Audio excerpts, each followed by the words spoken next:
Kak KM bernama penuh Norliana binti Rosli, juga dikenali sebagai Liana Rosli. Kak KM berumur 44 tahun pada tahun 2025 ini. Dia dilahirkan pada 13 Januari 1981 dan merupakan anak keempat daripada 5 adik-beradik. Adik-beradik Kak KM yang lain ialah Ros Azila, Ros Azlin, Nor Lydia dan Ahya Ulumuddin. Kak KM berkahwin dengan pasangannya Razman Ramli pada 22 Disember 2002 dan hasil perkongsian hidup mereka dikurniakan 4 anak, iaitu seorang lelaki dan 3 perempuan. Mereka ialah Nabila, Faris, Rania dan Cinta Karisa. Untuk info, Kak KM merupakan anak kepada pelakon veteran Normah Damanhuri dan adik usahawan terkenal Ros Azlin atau lebih popular sebagai Kak Nona. Selain itu, Kak KM juga merupakan kakak kepada model Ahya Rosli dan anak saudara kepada pelakon Allahyarham Arifah Damanhuri. Anak saudara Kak KM pula iaitu Fitri Farooq pernah memenangi pertandingan hero remaja 2023 sebagai naib juara.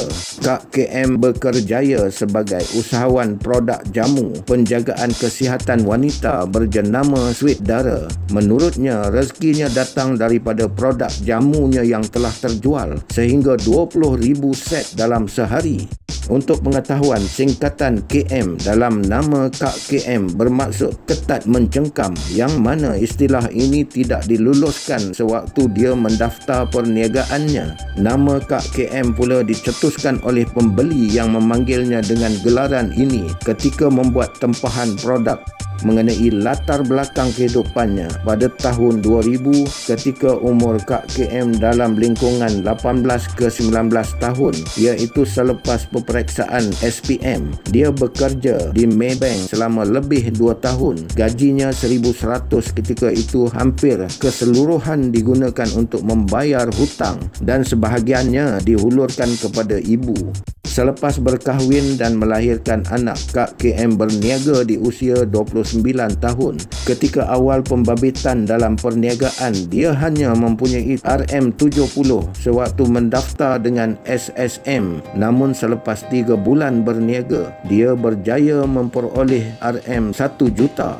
Namun perjalanannya tidaklah semudah itu. Menerusi satu video tular di TikTok, Kak KM tidak dapat menahan tangisan mengenangkan jasa ibu mertuanya. Di awal perkahwinan, Kak KM mendedahkan ibu mentuanya telah membeli peti sejuk apabila melihat dapur rumahnya dan suami penuh makanan basi kerana tidak mampu membeli peti sejuk. Malahan ibu mentuanya sanggup berhutang membeli penghawa dingin buat mereka ketika Kak KM kepanasan hamilkan anak sulung. Kak KM akui mempunyai hubungan yang sangat rapat dengan ibu mentuanya hingga ibunya sendiri cemburu. Kini setelah berjaya, Kak KM membalas jasa ibu mentuanya dengan memberi wang bulanan sebagai penghargaan. Meskipun dikenali dengan gaya hidup mewah dan personaliti lantang, Kak KM juga terkenal dengan sifat kekeluargaan yang sangat kuat. Dia sentiasa mengutamakan kebajikan dan tanggungjawabnya terhadap anak-anak, suami dan adik-beradik. Pada Mac 2025, dia membeli rumah bernilai RM1 juta untuk setiap anaknya sebagai persediaan masa depan mereka. Malah turut menyediakan simpanan dan kereta buat mereka. Walaupun perniagaannya ada kala alami turun naik, dia tetap konsisten dan tidak pernah mengabaikan atau mengurangkan jumlah pemberian bulanan kepada ibunya. Pada 2022, Kak KM menghadiahkan ibunya, Normah Damanhuri, sebuah kereta jenis Honda City hatchback yang dibeli secara tunai dengan bayaran lebih RM100,000.